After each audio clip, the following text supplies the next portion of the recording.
Hello, on se retrouve aujourd'hui pour une nouvelle vidéo où on va parler cette fois-ci de l'affaire Leloir. Cette affaire remonte un petit peu, peut-être que vous en avez entendu parler parce qu'elle a quand même marqué la France étant donné que voilà, c'est une affaire qui a contribué à l'histoire, on va dire. Je vous laisse la découvrir.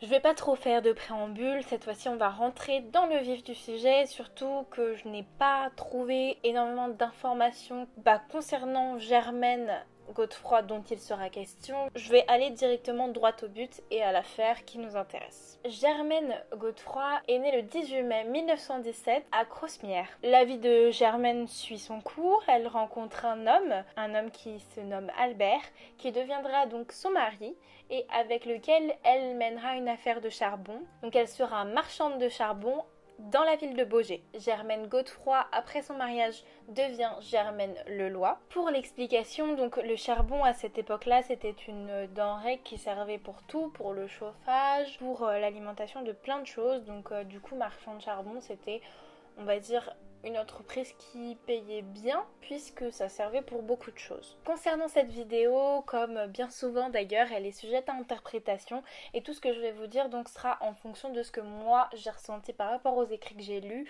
Donc ça n'est pas forcément à prendre au pied de la lettre, sauf en fonction des dates et du contenu en lui-même. Mais je veux dire, toutes les impressions, les ressentis et tout ça, c'est moi qui les mets dessus.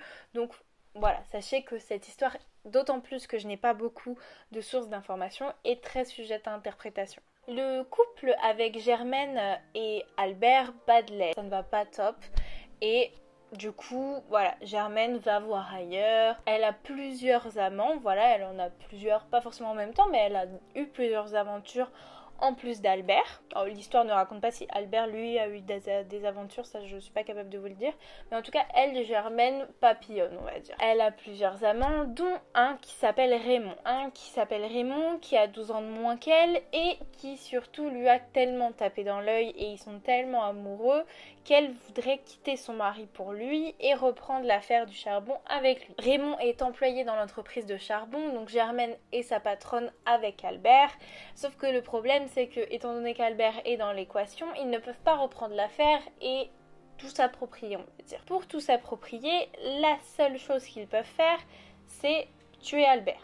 Et évidemment, c'est ce que Germaine aura directement comme idée. Donc elle est tellement déterminée à quitter Albert et à reprendre l'affaire qu'elle trouve un plan, une machine qui va se mettre en place. Elle en discute avec Raymond, ils en parlent, ils échangent, mais c'est Germaine qui gère tout et qui est clairement le cerveau de l'opération. Elle manigance tout. Le 5 décembre, elle demande à Raymond de prendre une hache et de l'aiguiser afin qu'elle puisse s'en servir comme arme. Elle la fait passer dans le bois qui est pour sa maison, qu'elle cache ensuite sous l'évier. Donc la hache fait un petit cheminement pour arriver jusqu'à chez elle. Le 10 décembre 1947, c'est là que tout se met en place. Ce soir-là, à 19h, elle retrouve son amant Raymond et elle lui donne toute sa fortune.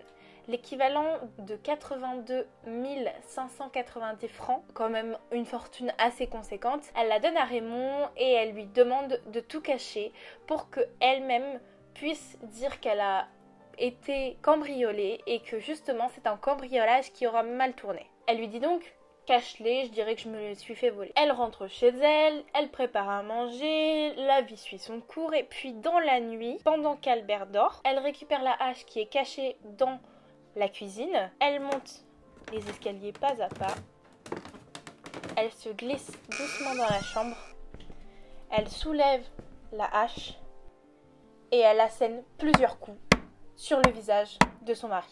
Par la même occasion, vous vous en doutez, elle le tue. Elle appelle ensuite les secours, paniquée, en disant qu'elle s'est fait cambrioler et que par la même occasion, ils en ont profité pour tuer son mari. Sauf que du coup, étant donné que le mari est mort en plein sommeil sans se défendre, les policiers n'y croient pas. D'autant plus que la seule chose qui a été volée, c'est son argent. Donc les policiers, voilà, ils n'y croient pas du tout. Elle est donc mise en garde à vue et puis la questionne. Elle accusera d'abord son amant Raymond, elle dira que c'est lui qui a tué son mari. Ensuite, elle accusera un autre amant, voilà, elle essaiera de trouver des palliatifs pour pas se faire enfermer, et puis elle finira par dire que c'est elle qui a tué son mari, et que c'est elle qui a tout manigancé en fait. Passons maintenant au procès. Le procès aura lieu quelques temps après. Son amant et elle sont jugés par la cour d'assises du Maine-et-Loire, donc aux alentours de Angers, hein. Tout ça se passe à Angers, je ne l'ai pas précisé, mais toute l'histoire se passe à Angers. Donc Raymond, lui, sera reconnu de complicité et il prendra 10 ans de prison. Et elle, le 26 novembre 1948, elle sera condamnée à mort, donc condamnée à la guillotine. Le président de la République de l'époque, Vincent Auriol, ne souhaiterait pas lui accorder la grâce. Donc du coup, c'est-à-dire que lui, il a le pouvoir de ne pas inculquer la peine de mort à une personne. Sauf que apparemment ça a été un meurtre tellement violent, effectivement des coups de hache dans le visage pour tuer quelqu'un, c'est super violent, que du coup lui ne souhaitera pas lui accorder la grâce et elle sera définitivement condamnée à mort. Le jour de son exécution, le 21 avril 1949, Germaine sera réveillée à 4h30. Elle s'habillera avec l'aide de ses codétenus. Elle aura un entretien avec l'aumônier. Elle choisira de ne pas prendre le rhum ou la cigarette qu'il propose effectivement au condamné à mort, et puis tout suivra son cours. Je crois qu'elle petit déjeune, voilà, et puis après elle arrive donc devant la guillotine et ça sera à 5h50 qu'elle sera guillotinée. Je voulais vous raconter l'histoire de Germaine Godefroy parce que ça sera la dernière femme guillotinée en France, donc c'est assez important de s'en souvenir puisque c'est une des choses qui marquent quand même l'histoire française. Enfin, c'est terminé avec Germaine, donc c'est elle qui a clôturé les peines de mort par guillotine pour les femmes. Alors, je ne sais pas si vous connaissiez cette histoire, si vous la connaissez et que vous avez d'autres informations pour compléter le contenu que je propose, n'hésitez pas à commenter, voilà, à rajouter des informations, parce que moi, j'ai fait des recherches, mais effectivement, parfois, je peux avoir loupé des choses, je peux avoir oublié des choses, donc n'hésitez pas à commenter pour ajouter du contenu. Si vous ne connaissez pas cette histoire, c'est pareil, et que vous avez des questions, n'hésitez pas à venir me les poser. Je termine donc cette vidéo en vous rappelant que, voilà, je fais des vidéos toutes les semaines, donc n'hésitez pas à me suivre, à vous abonner, ça m'encourage, voilà, ça fait plaisir. Si vous voulez partager également, ça fait plaisir, voilà. Et je vous souhaite un bon confinement et à bientôt. Bye!